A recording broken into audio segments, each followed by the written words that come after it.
मंगलमय कथा जो जीवन के लिए मंगलमय, कल्याणमय और आनंदमय है।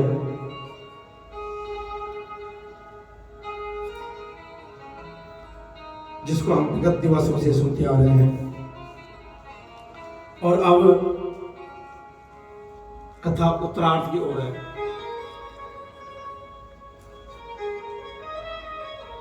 कल हम लोगों ने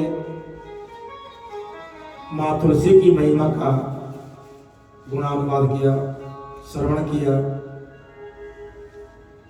और तुलसी की महिमा क्या है वो हमने कल जाना कि जिस घर में तुलसी वो घर तीर्थ के समान है। ये सारी कथा सुनकर के पृथ्वीराज जी आज गदगद हुए हैं। मन बड़ा प्रसन्न हुआ है पृथ्वी जी का। और पृथ्वी जी आज भगवान नारद से प्रश्न कर रहे हैं, प्रभु कि आपने तुलसी की सारी महिमा बताई, सारा इतिहास सुनाया। प्रभु कार्तिक व्रत करने वाले पुरुष का फल आपने मुझे बताया कि कार्तिक में व्रत करने का क्या फल है। फिर आपने उसकी महिमा बताई। अब मुझे कृपा करके उसकी महिमा का वर्णन कीजिए कि कार्तिक व्रत करने का फल जो है उसकी महिमा क्या है। पहले तो खाली बताया कि फल मिलता है, लेकिन उस फल की महिमा क्या है, कैसे पता लगेगा हमने कार्तिक व्रत किया है। कि यद दोजन वर्तनी पुष्पा महादूताहृतम तत्पुनर्ब्रूहि महात्म्यम केन चेणमिदं कथम। इधर नारद जी कहते हैं, राजन तुम्हें एक प्राचीन इतिहास सुनाता हूं, आप ध्यान से सुनिए कि सहाचल पर्वत पर एक कबीरपुर के नामक नगरी थी और उस कबीरपुर नामक नगरी में एक ब्राह्मण थे जिनका नाम था धर्मदत्त। क्या नाम था? नाम याद रखना, कल पूछेंगे। फिर धर्मदत्त नाम ब्राह्मण बड़े विद्वान, बड़े सहज और ठाकुर जी के अनन्य भक्त हैं। सदैव भगवान का 10 अक्षर का मंत्र का जप करते हैं। 10 अक्षर कौन सा है? और 8 अक्षर का मंत्र ओम नमो नारायण। नमः शब्द बाद में नहीं आएगा।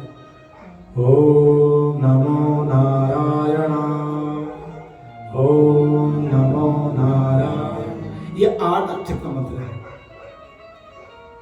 ओम नमो भगवते वासुदेवाय, ओम नमो भगवते वासुदेवाय। कई लोग मंत्र के बाद नमः लगाते हैं, नहीं। इसलिए मंत्र को शुद्ध पढ़ा करो, शुद्ध सुना करो और शुद्ध फिर जपा करो, नहीं तो फिर अर्थ का अनर्थ हो जाता कई बार। जब कुछ हो रहा है लेकिन वो कुछ हो गया। तो कहा कि बड़े निष्ठावान ब्राह्मण थे और एक समय की बात है कि वह कार्तिक मास के नियम के अंतर्गत प्रातः काल होने वाली थी। कुछ रात्रि पहर रह गया था प्रातः काल होने के लिए। वह हरि के मंदिर को जा रहे थे जागरण हेतु और भगवान नारायण की पूजन सामग्री ली, जल लिया, फूल पत्ते इत्यादि लिए, फल लिए और चल दिए घर से। लेकिन रास्ते में जाते जाते उन्हें कुछ ऐसा दिख किया कि वक्र दृष्टा लोल जीवा निमग्नारत लोचना दिगंबरा शुष्क मासा लंबोष्ठी गर्गराश्वनः। एक दिव्य शरीर, एक आत्मा दिखी और उसे देखकर के डर गए। कैसी महाराज? शरीर से टेढ़ी मेढ़ी है और शरीर कहां पर एक जगह स्थिर भी नहीं है, लंबी सी जीव है, आंखें अंदर धसे हुए हैं और ये आंखें के चबू बाहर निकले हुए हैं, शरीर नग्न है और रुखापन है पर शरीर में, कहा कि होंठ कटे हुए हैं। उस शरीर को देखकर इतना घृणा आ रही ना पूछो। इतने भयानक स्वरूप वाली राक्षसी को देखा। पहले तो ब्राह्मण देवता डर गए, लेकिन उसके बाद उनके पास एक जल था भगवान का, विष्णु के पूजन हेतु उसमें तुलसी डाला हुआ था। उन्होंने वो जल निकाला और मंत्र से अभिमंत्रित किया और उसके बाद उस जल का छिट्टा मारा उस देह पर। कित्तं दृष्ट्वा भयविस्तस्ता कंपिता वयवस्तदा पूजोपकरणे वरस्य पयो विश्वासनम भया। कहा कि हे देवी, आप कौन हो और आप कहां से आए हो? आपका नाम क्या है? वह देव कहती है महाराज कि पूर्व कर्म विपाकेना दशामेता गतास्म्यहम् तत्कथं तु पुनर्वृत्तिं प्राप्नुयाम आगतिम्।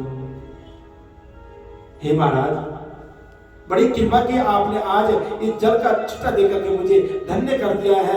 मेरी इस हीन वाली देह को त्याग करके मैंने आज दिव्य देह प्राप्त किए प्रभु। मुझे बोलने की हिम्मत मिली है प्रभु, आपकी इस कृपा से मैं उत्तम गति को प्राप्त हो जाऊंगी। और नारद जी कहते राजन, इस देवी ने आज ब्राह्मण देवता को प्रणाम किया और अपने मुक्ति की प्रार्थना की। ब्राह्मण देवता कहते हैं देवी, केन कर्मे विपाकेनं त्वं तस्मै ऋषि गता कृतस्या चायिका किं शीला तत्सर्व कथयस्व मे। देवी, तुम्हें किस कर्म के वजह से शरीर मिला? मैं ध्यान सुनना, ये अध्याय बड़ा हम सभी से संबंधित है। ये तुम्हें ये शरीर ऐसा क्यों हुआ? तुम्हारा क्या कारण था? क्या तुमने ऐसा कर्म किया तुम्हें इतना घृणित वाला शरीर मिला है? वहां देवी कहती प्रभु कि सौराष्ट्र नगरे ब्रह्मन् भिक्षु नामा भवद्विजा तस्याहं गृह्णे पूर्वा कलाख्यो नितिष्ठुरा। हे ब्राह्मण देवता, मैं सौराष्ट्र देश के रहने वाली हूं। सौराष्ट्र देश में एक भिक्षु नामक ब्राह्मण थे और मैं उनकी पत्नी थी। किस नाम ब्राह्मण? हाँ, किससे बात कर रही है? धर्मदत्त ब्राह्मण से। मैं उनकी पत्नी थी, मुझसे बड़ा प्रेम करते थे, बड़े निष्ठा थी मेरे में, लेकिन महाराज मैं ही निष्ठुर हो गई थी। मैंने कभी भी अपने पति से अच्छे वचन नहीं कहे, कभी उनसे प्यार से बात नहीं की, कभी उनका सम्मान नहीं किया, कभी सुंदर भोजन बना करके उनको नहीं खिलाया। बनाया तो है भोजन, लेकिन बनाने के बाद मैंने खुद ही खाया। और मैं सदा पति को धोखा देती रही।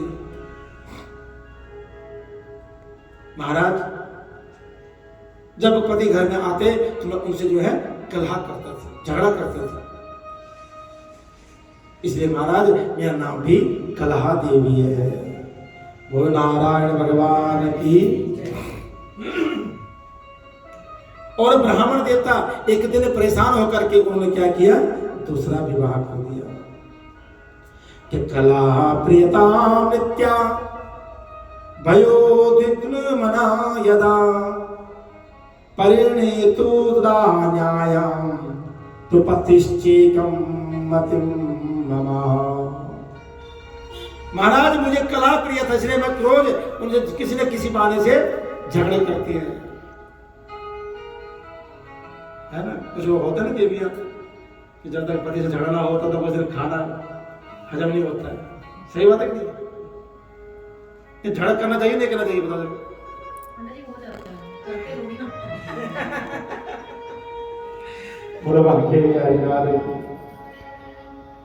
लेकिन इसका बहुत बड़ा दोष है ना। घर के काम काज में विचार विमर्श करना वो अलग चीज है, लेकिन दुष्ट भाव रखना है ना, वो चीज ठीक नहीं है।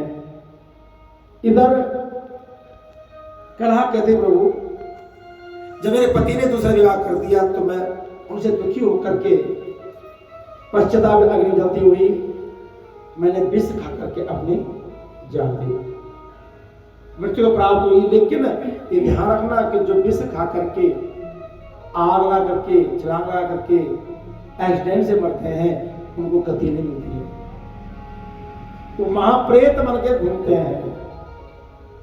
महाराज मैं उसके बाद जब यम यात्रा में गई तो यमराज बोले, ये चित्रगुप्त इसने कौन से कर्म किए जरा देखो। कि अनया किंकितम कर्मम चित्रगुप्त विलोकयः। चित्रगुप्त जी इसके सारे कर्म देखो, इसने कौन से अच्छे कर्म किए हैं और कौन से बुरे कर्म किए हैं। तब चित्रगुप्त ने इसके सारे कर्मों के बारे में बताया।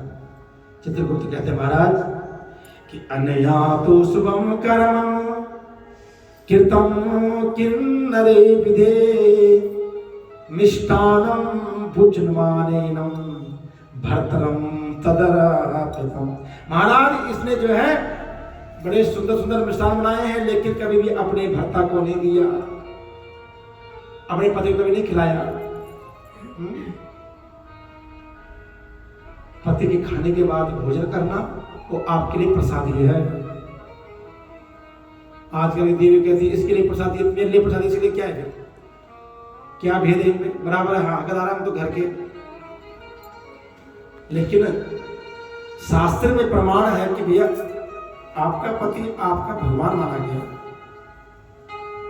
और पत्नी ने अपने आप को पहले दिन कि मैं आपके दासी बन के रहूंगी, जब 7 वचन होते हैं तो वहां पर लड़की साहब कहती है कि आपको आजीवन मेरा पालन करना होगा, मैं आपके घर में आपकी दासी बन के रहूंगी। ये चेंज करो।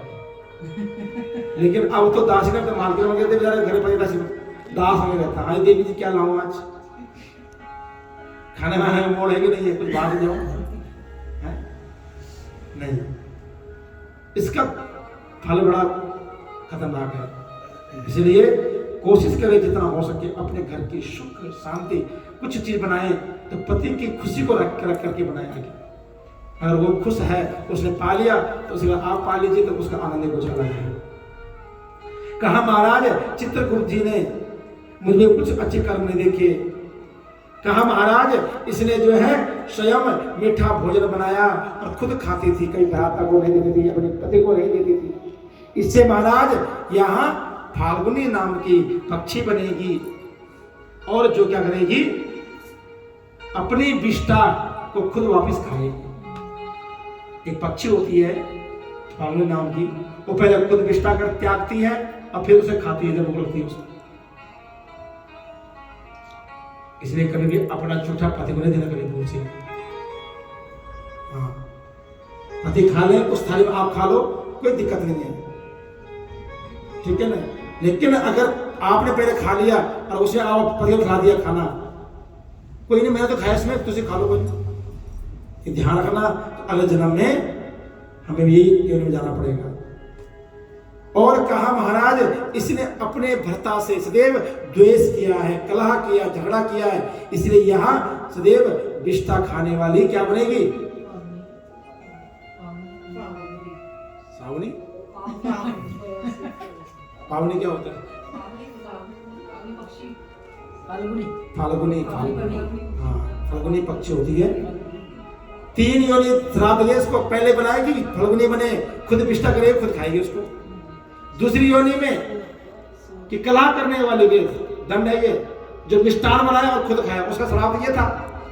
लेकिन अभी कहा कि रोज कलह करती थी अपने पति से, झगड़ा करती थी, उसके लिए क्या है, सुअर योनि में जाएगी और सुअर योनि में ये खुद लोगों की विष्ठा खाएगी। देखो सुअर कहां मुंह मारता है। इसलिए सुअर नहीं बनना है भैया, तो क्या करना पड़ेगा, उठ करके रोज प्रणाम करना पड़ेगा। बोले देव जी प्रणाम, कैसे हैं, आज किधर यात्रा चलेगी आपकी, नाश्ता कितने लोगे? अरे कभी बोल देखो हंस के, कभी फिर देखो आनंद कैसे आता घर में है। हम लोग बाहर लोगों से हंस के तो बात कर लेते, लेकिन अपने घर में ऐसे रहते थे क्या आज महाभारत हुई रात को जाए। उठ करके प्रातः काल एक हंसते हुए चेहरे के साथ उनको उठाइए, उनका हाल चाल पूछिए, कहाँ जाना है, क्या दिनचर्या आज, कोई परेशान है तो उनका दुख बांटिए आपस में। जो घर के काम काज को लेकर विचार विमर्श करना उसे झगड़े नहीं कहते हैं, उसे कहते हैं मीटिंग करना। ये मीटिंग होती है, कौन काम कैसा करना, उन्हें डिस्कस करना आपस में। लेकिन उसको झगड़ा का रूप दोगे तो वो अच्छा नहीं लगेगा। पुरुष से मैंने एक चीज अनुभव किया है कि वो बाहर हर चीज से लड़ जाएगा, संसार से लड़ जाएगा, समाज से लड़ जाएगा, धन वैभव कम ज्यादा उसे लड़ जाएगा, लेकिन घर की स्त्री से लड़ सकता है। घर में आके उसको सुकून चाहिए, शांति चाहिए। अगर बाहर भी झगड़ा, बाहर भी कलेश है, घर में कलेश है, अब बताओ बंदा खा जाएगा। पत्नी कहे तुम तो बाहर अपना मन बहला लेते हो, मैं किस पे अपनी भड़ास निकालूं, मुझे किसी न किसी को भड़ास निकालनी है। शुरुआत तो इसे क्यों ना करो, कि घर में सुकून और शांति बहुत बड़ी चीज है, और वो स्त्री के हाथ में, ये मैंने देखा हर घर में। देखो जितना आ जाए, ज्यादा कमाए चाहे कम कमाए, उसमें शांति रखनी बहुत जरूरी है, सुकून रखना जरूरी है। क्योंकि कहा कि संतोषम परम सुखम, कि संतोष में परम सुख है। जहां संतोष है किसी स्त्री को, चाहे कम कमा रही हो, कमा रहा हो, ज्यादा कमा रहा हो, उसको हमेशा संतोष है, तो वो घर में सुख है। लेकिन अगर हमने देखो वो पड़ोसी ने ये कमाता है, उसे पति ये कमाता है, वो ये करता है, तुम क्या करते हो, कभी किसी के साथ नहीं देना चाहिए। हम हर बंदा अपना भाग्य लेके आया हुआ है, इसलिए कहा कि कलहाना करें घर में, नहीं तो हमें सुअर योनि में जाना पड़ेगा।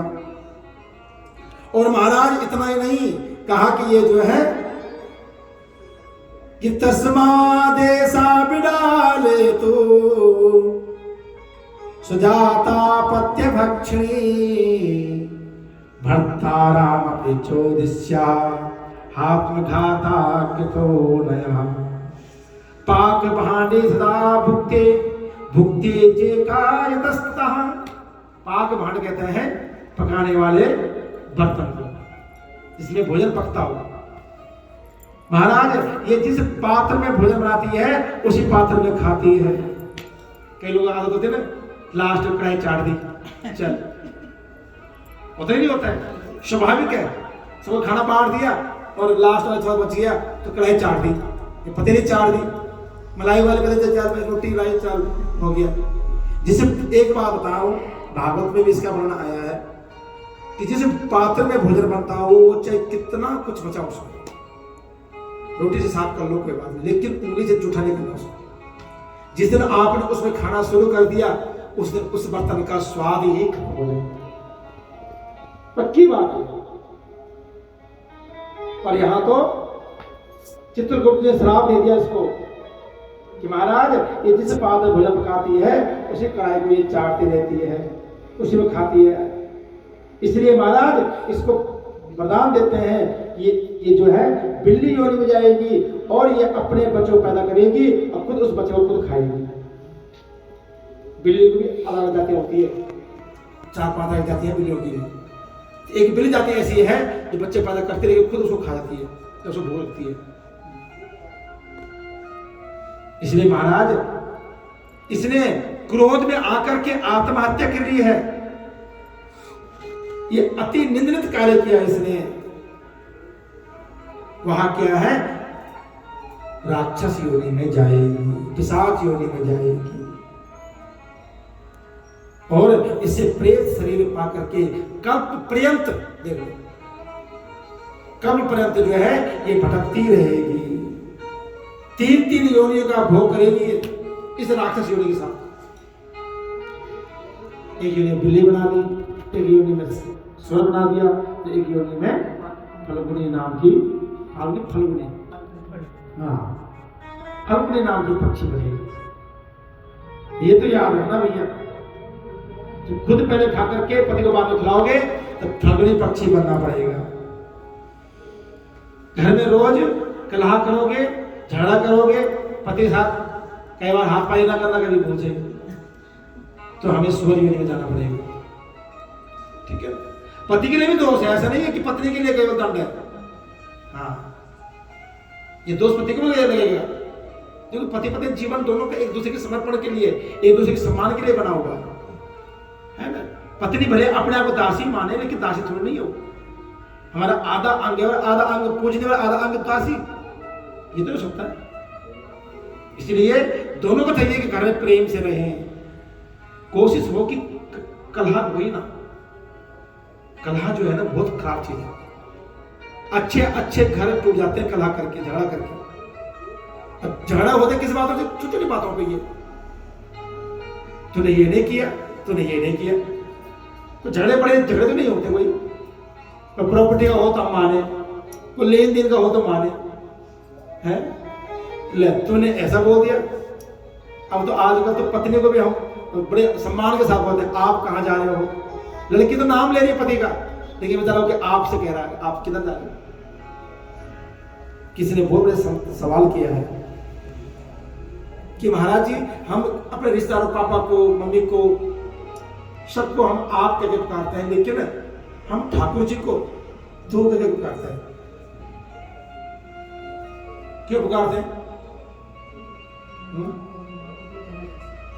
क्योंकि परमात्मा हमारी आत्मा में बसता है। सुन लीजिए, ध्यान से इस बात पर, परमात्मा हमारी आत्मा में बसता है और अपनी आत्मा को हम आप कहकर संबोधन कर सकते हैं। वो हमारी आत्मा है और उसको हम तू कहकर पुकारते हैं। तो कहां जा रही है, कैसे है? तो जो पत्नी है, सुन लीजिए, कहा कि वो पति की आत्मा है। शरीर भले दो हो, लेकिन उनकी आत्मा एक होती दोनों की। इसलिए पति को अधिकार है उसे तू बोलने का, लेकिन पत्नी ने पहले दिन कह दिया कि आप मेरे भगवान हो और मैं आपके दासी के रूप में, तो वो इसलिए उनको जो है आप संबोधन करती है हमेशा। लेकिन आजकल लड़कियां तो आपस में नॉर्मल हो गया, तो रे भी सब चलता है, दोनों में आप ही चल रहा है। और नाम तो ऐसे लेते जैसे भाई कॉमन नाम होगा, वैसे पति का नाम लेना हमारे शास्त्र मर्यादा में मना किया था।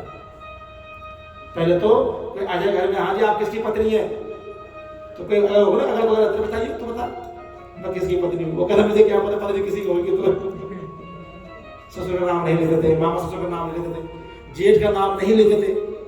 अब तो ये चीजें राधे राधे हो चुकी है। तो 3 योनि में राक्षस बनने का श्राप दे दिया। कलह कहती महाराज कि सायं 5 शताब्दानि प्रेत देहे स्थिता किला श्रृंगभ्या पीड़िता नित्यं दुखिता ये स्वनेन कर्मणा। हे महाराज, 500 वर्ष से मैं प्रेत योनि में भटक रही हूं। कितने वर्ष से? 500 वर्ष। और ऐसा नहीं, भूख प्यास से, क्षुधा और पिपासा। क्षुधा कहते हैं भूख को, पिपासा कहते हैं प्यासे को। अपने कर्म से लड़ रही हूं और भूख प्यास से पीड़ित में एक वैश्य के शरीर में प्रवेश किया और दक्षिण दिशा में कृष्ण और बेड़ा नदी पड़ती है, वहां कृष्णा और बेड़ा नदी, उसके पास गया, संगम पे आया। जैसे मैं वहां पहुंची तो वहां भगवान शिव और विष्णु के गणों ने मुझे वहां से भगा दिया। क्योंकि जो प्रेत योनि होती है ना, वो वायु रूप होती है, तो एक शरीर को ढूंढती है, जिसको हम कहते हैं ऊपरी हवा। ऊपरी हवा अलग थोड़ी, ये तो है। हम तुम लोग सब मर के बाद कोई किसी मूर्ति मिल जाती है, कोई महाप्रेत में चला गया, प्रेत बन गया, तो उसको शरीर चाहिए फिर खाने पीने के लिए। जैसे भागवत में सुना हुआ आपने, धुंधकारी हुआ था, ठीक है ना, कह रही थी मैं वैसे के शरीर में घुस गई थी, लेकिन जैसे मैं तीर से किनारे गया, नदी किनारे गई, तो वहां भगवान विष्णु और शिव के ग्रहों ने मुझे भगा दिया। क्योंकि प्रेत आत्माएं देवालय में नहीं आ पाएगी, जहां पर पॉजिटिवता होगी वहां पर नहीं आ पाएगी, नदी के संगम पर नहीं आएगी। ध्यान रखना, वो ऐसी जगह में जाएगी, शमशान घाट हो गया, कहीं गंदगी की जगह है, खुले में घूमेगी, लेकिन धार्मिक स्तर पर कभी नहीं आ पाएगी। कहीं आग जल रही हो वहां पर नहीं आ पाएगी, है ना। तो कहा कि उनके तट पर भी मुझे स्थान नहीं मिला। हे ब्राह्मण देवता, मैं बहुत समय से क्षुधा से, प्यास से व्याकुल होकर के दर बदर भटक रही हूं, और आज जब आप मिले और आपने जब ये जल, तुलसी युक्त जल मेरे ऊपर इसका छिटा दिया, महाराज मेरे सारे पाप धुल गए। हे ब्राह्मण श्रेष्ठ, मेरे पे कृपा कीजिए, कृपा कुरु मे विप्रेन्द्र, कथम मुक्ति वाप्नुयाम्, योनित्र्याद ग्रभवादश्च आच्यदेह प्रेत देहता। महाराज आप ऐसी कृपा कीजिए कि जिन्हें 3 योनि और बाकी अभी प्रेत योनियां, उनसे मैं मुक्ति पा जाऊं। महाराज मुझ पे कृपा कीजिए। इस प्रकार कलह के वचन सुन करके पूर्व के कर्म फल से उत्पन्न हुई जो ग्लानि है, आत्मग्लानि, आज उसका पश्चाताप किया है कि मैंने बहुत गलत काम किया अपने पति के साथ। इधर ब्राह्मण देवता सोचते रह गए कि कैसे कैसे लोग समाज में, और भगवान देव कैसी माया है, हर किसी के लिए दंड भगवान ने नियुक्त किया हुआ है। ध्यान में, अगर हम सोचे हम बच जाएंगे, नहीं बच पाएंगे, चाहे वो संत हो, ब्राह्मण हो, वैष्णव हो, कोई भी हो, ये कर्मों से कोई नहीं बच गया आज तक। आया है सो जाएगा राजा रंग फकीर, एक सिंहासन चल चढ़ा, एक बंद की गया जंजीर। कबीरा जब हम पैदा हुए, जग हंसे हम रोए, ऐसी करनी कर चले, हम हंसे जग रो। सब आते संसार में, इसका नाम है मृत्यु लोक। जो आएगा उसकी मृत्यु होनी निश्चित है, इसलिए रोना भी ज्यादा जरूरी नहीं है ना। लेकिन आने जाने के बीच में क्या है, हमारा कर्म है। एक भगवान के सानिध्य में रह करके सिंहासन बैठ करके बैकुंठ जाता है, एक यमराज के पासों से बंद करके यमलोक जाता है। वो हमें निश्चित करना है, हमें निर्णय लेना है कि हमें कहां जाना है। इसलिए सत्य कर्म की ओर अपने जीवन को अग्रसित जरूर करें, चाहे ज्यादा हो चाहे थोड़ा हो, लेकिन प्रति दिवस अपना नित्य कर्म, दान पुण्य हमेशा करते रहिए।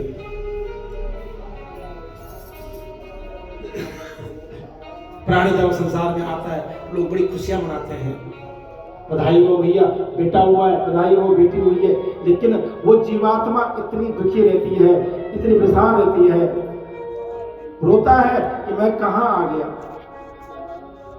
मैं कहां फंस गया, हे परमात्मा मुझे बचाइए। लेकिन ठाकुर जी क्या चिंता मत कर, ऐसी करनी कर चले, तुम हंसे जग रो। ऐसा काम करके जाओ कि तुम हंसते हंसते प्राण त्याग दो, लेकिन तुम्हारे लिए संसार रोए। एक नहीं अनेक स्रोत में याद करें। आज देखो हमारे जीवन से कई महापुरुष चले गए, कई ऋषि चले गए, भगवान राम कृष्ण, चैतन्य महाप्रभु, आके चले गए, लेकिन आज ऐसा करके चले गए कि हम आज उनकी पूजा करते हैं। कुछ तो ऐसा हो ना कि जो हिस्ट्री में लोग हमें याद करें। और हमने कमाया, भरण पोषण किया, अपना पेट पाला, बच्चों को पेट पाला, ये तो जानवर भी कर लेते हैं। हमें अलग क्या है? अरे कुछ नहीं। पहले समाज जाने, समाज में तो आधा लोग जाने, आधा लोग तो अपना मोहल्ला तक जब जाने हमें। कई लोग तो ऐसे भी अपने घर से बाहर नहीं निकलते, किसी साथ बच्चा बैठा ही नहीं है, किसी साथ लेना देना ही नहीं है। परोपकार से दूर की बात, किसी को राम राम करने की आदत नहीं है किसी को। परोपकाराय पुण्याय पापाय परपीडनम। परोपकार से बड़ा कोई पुण्य नहीं है और परपीड़ा से बड़ा कोई पाप नहीं है। इसलिए जीवन में परोपकार की भावना अवश्य रखो, दान पुण्य की भावना अवश्य रखे। कोई गरीब है, असहाय है, कोई मांग रहा है आपसे, उसको देने की भावना अवश्य रखे। यही परोपकार है और क्या। एक बात देखिए, हम चाहे कितना कमा लें, कभी भी हमारा उधर नहीं भरता। उधर कहते पेट को भरता कभी नहीं। लाख आएगा तो फिर करोड़ की इच्छा होगी, करोड़ आएगा तो अरब की इच्छा होगी। कभी भी तृष्णाएं खत्म नहीं होती है, बढ़ती रहती दिन पर दिन। लेकिन अगर उस तृष्णा के बीच बीच में थोड़ा बहुत हमें दान पुण्य करते रहे तो धन का जो है शुद्धिकरण होता रहेगा। कहा कि तन शुद्ध होता है नहाने से, मन शुद्ध होता है भगवान कथा और भजन करने से, और धन शुद्ध होता है दान करने से। कहा कि दान के लिए ही धन की उत्पत्ति हुई है। इसलिए जितनी नेक कमाई है उसमें से कहता है 10वां हिस्सा, 10वां हिस्से का एक हिस्सा भी मिल जाए वही बहुत। लेकिन कुछ ना कुछ नियम तो हो कि हमने ये पूंजी वहां देनी है भैया, ये पूंजी ऐसे लगानी है, ये पूंजी ऐसे लगानी है। और घर में कलह झगड़ा इस चीज से हमें बच के रहिए कि आज डेट में फोन के द्वारा जो है घर में लोग गुम हो गए हैं, कहीं ना कहीं कलह बढ़ गया है। छोटी छोटी बातों में घर टूट जाते हैं, पति पत्नी अलग होते हैं। आज से कुछ साल पहले तलाक नाम कोई चीज नहीं थी, लेकिन आज के देख दो, एक विवाह करने के लिए पिता अपनी पूंजी सर लगा देता है। बड़ा भव्य रूप शादी होती है, दो तरफ से पंडित जी आते हैं, अलग अलग मंत्र पढ़ते हैं उनके विवाह के लिए। उसको तोड़ने के लिए एक छोटा सा पेपर लेकर के 2 सैनिक हो गया जी। भैया जो आपका रिश्ता बनाया है ना, वो ठाकुर जी ने बनाया है। और भगवान का बनाया हुआ रिश्ते को कोई हस्तक्षेप ना करे, उसको निभाने की कोशिश करें, जोड़ने की कोशिश करें। लेकिन आज हम लोग छोटी छोटी बातों को ध्यान में रख करके और उसका इश्यू बना करके घर में झगड़ा पैदा करते हैं। इसलिए इन चीजों से हमेशा बच के रहें, ध्यान से रहें और संभल के रहें जी। एक एक पग पे खतरा है, डर के फल दे जीवन में। नीवा होके चल बंदिया निवेनो रहो। इसलिए सदैव सावधानी से रहना चाहिए। बोले बाकी बिहारी लाल की जय, सांवरे सरकार की जय, भक्त वत्सल भगवान की जय।